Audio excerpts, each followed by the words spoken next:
The last few weeks have been a tumultuous time for the country, with the BJP government up to their usual tricks of divide, distract and dissuade. They passed the unconstitutional Citizenship Amendment Act, and when faced with widespread criticism and citizenship protests, BJP pretended it had nothing to do with religion or citizenship.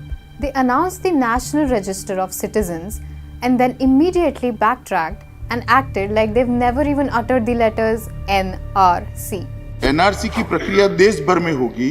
And most recently, they approved the National Population Register, which they claim has nothing to do with NRC. But once again, they are lying. So how exactly are the NPR, NRC and CAA connected?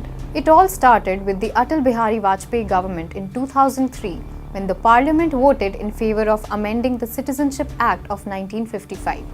They added a clause that stated the central government may compulsorily register every citizen of India and issue a national identity card, and that the central government may maintain a national register of Indian citizens and for that purpose establish a national registration authority. Once this clause was added, it gave the government of the time the opportunity to begin the process of identifying citizens.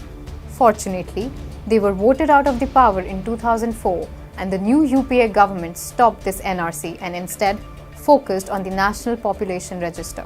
So, what is the NPR? The NPR is essentially a count and registration of the number of people living in a particular area. It is specifically a count of the usual residents, that is, as defined by the United Nations, anyone who is living in a place for the last 6 months or plans to live there for the next 6 months. This person does not need to be a citizen. For the UPA, NPR was a means for the better targeting and implementation of government schemes. How is the current NPR different? The key difference between the UPA and NDA's NPR is the questions that are being asked. 3 new details have been added to the BJP's NPR form. NPR aims at taking account of usual residents in a particular area. So why is the BJP interested in knowing where a person's spouse lives or details about their deceased relatives?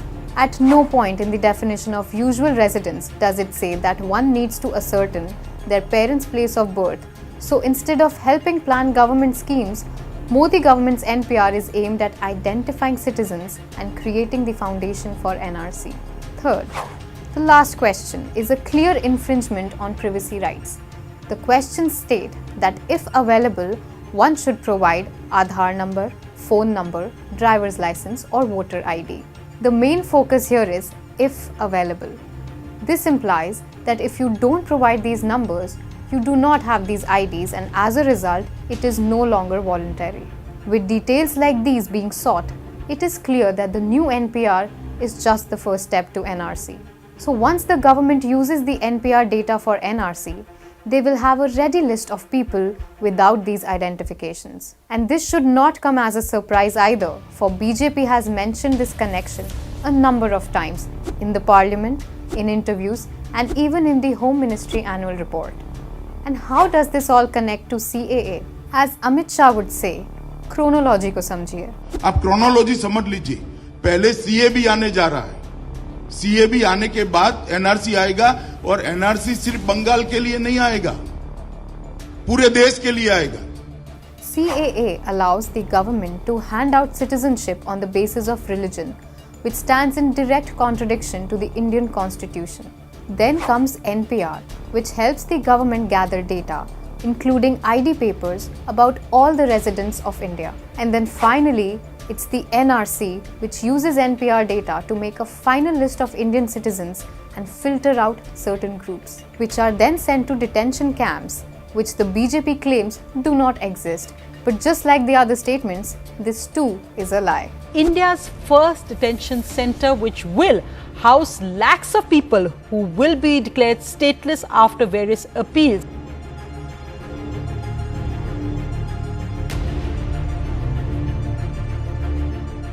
No amount of propaganda videos can hide the truth about the CAA, NPR, NRC exercise that the Modi government is planning to unleash on India and the secular and democratic ethos of her constitution. It is high time BJP knows that they are dealing with aware citizens of an aware country which has fought hard for her independence and has always defeated all attempts to divide and rule it.